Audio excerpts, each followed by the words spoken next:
Muscle ఇంబ్యాలెన్స్ని ఎలా correct చేసుకోవాలి?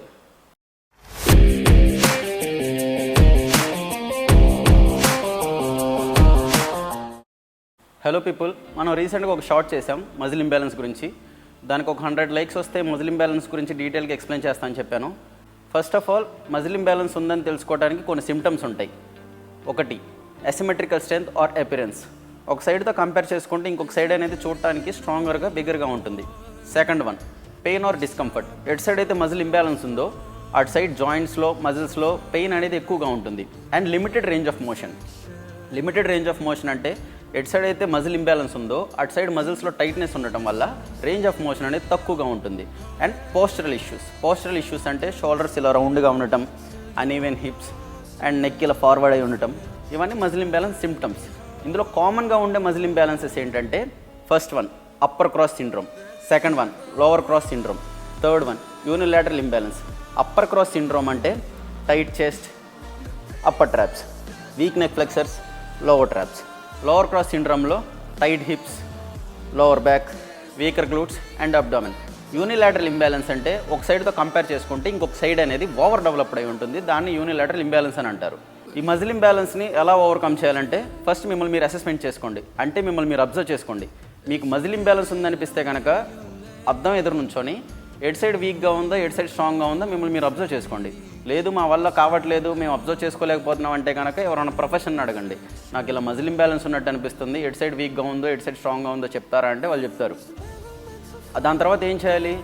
Weaker target areas. ఎడ్ సైడ్ అయితే వీక్గా ఉందో అటు సైడ్ ఏరియాని మీరు ఎక్కువ టార్గెట్ చేయాలి. ఎలా టార్గెట్ చేయాలి? యూనిలాటరల్ వర్కౌట్స్ చేస్తూ. యూనిలాటరల్ వర్కౌట్స్ అంటే సింగిల్ ఆర్మ్ రో, single leg extension, single leg squats. ఒక సైడ్ మజిల్స్ని ఎట్ ఎ టైంలో ట్రైన్ చేయడాన్ని యూనిలాటరల్ వర్కౌట్స్ అంటారు. మీరు ఆ వర్కౌట్స్ పైన ఎక్కువ ఫోకస్ చేస్తే కనుక మజిల్ ఇంబ్యాలెన్స్ని ఓవర్కమ్ అవుతారు. నెక్స్ట్ వన్ వచ్చేసరికి స్ట్రెచ్చింగ్. బాడీని స్ట్రెచ్చింగ్ చేసుకుంటే కనుక మజిల్స్లో టైట్నెస్ అనేది పోయి రేంజ్ ఆఫ్ మోషన్ అనేది ఇంప్రూవ్ అవడం వల్ల మీ మజిల్ ఇంబ్యాలెన్స్ని ఓవర్కమ్ అవటానికి కొంచెం ఈజీ అవుతుంది. నెక్స్ట్ వన్ వచ్చేసరికి ఫామ్ అండ్ పోస్చర్. వర్కౌట్స్ చెప్పారు కదా అని చెప్పి మీకు ఇష్టం వచ్చినట్టు వెయిట్ లిఫ్ట్ చేసి మైండ్ మజిల్ కనెక్షన్ లేకుండా ఎలా పడితే అలా చేస్తే కనుక ఇంబ్యాలెన్స్ అనేది ఓవర్కమ్ అవ్వలేరు. అప్పుడు మీరేం చేయాలి? ఫామ్ పైన ఎక్కువ ఫోకస్ చేసి వెయిట్స్ పైన ఎక్కువ ఫోకస్ చేయకుండా ఆ వీక్ మజిల్స్ని ఎక్కువ టార్గెట్ చేస్తే కనుక మజిల్ ఇంబ్యాలెన్స్ని ఓవర్కమ్ అవుతారు. And next one, over training అయితే చేయొద్దు. ఒక సైడ్ వీక్గా ఉంది, ఇంకో సైడ్ స్ట్రాంగ్గా ఉందని చెప్పి వీక్గా ఉన్న ఏరియాని ఎక్కువ ట్రైన్ చేస్తే కనుక అది స్ట్రాంగ్ అవుద్ది, ఓకే. మరి ఇటు సైడ్ స్ట్రాంగ్గా ఉన్న ఏరియా అది వీక్ అయిపోతుంది. ఇక్కడ మీరు ఏం చేయాలి? ఎగ్జాంపుల్గా ఇప్పుడు నాది ఇది స్ట్రాంగ్ అనుకుందాం, ఇది వీక్ అనుకుందాం. దీనికి 12 రెప్స్ చేస్తే దీనికి 12 రెప్స్ చేస్తాను.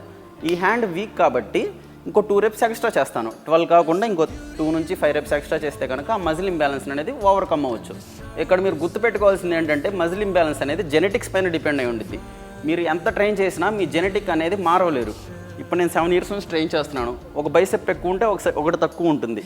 అది మజిల్ ఇంబ్యాలెన్స్ అని అంటారు. దాన్ని నేను ఓవర్కమ్ అవుద్ది, మైనర్గానే అవుద్ది, మేజర్ చేంజెస్ అయితే ఉండవు. మజిల్ ఇంబ్యాలెన్స్ అనేది అంతా మీ జెనెటిక్స్ పైన డిపెండ్ అయి ఉంటుంది. మీ జెనెటిక్స్ని మీరు చేంజ్ చేయలేరు. చేంజెస్ ఉంటాయి, మైనర్ చేంజెసే ఉంటాయి. మేజర్ చేంజెస్ అయితే ఎక్స్పెక్ట్ చేయకండి. మీకు ఇంకేమైనా డౌట్స్ ఉంటే కనుక కింద కామెంట్ సెక్షన్లో అడగండి. వీడియో నచ్చితే కనుక లైక్ చేయండి, షేర్ చేయండి, సబ్స్క్రైబ్ చేయండి. Okay people, eat healthy, stay healthy.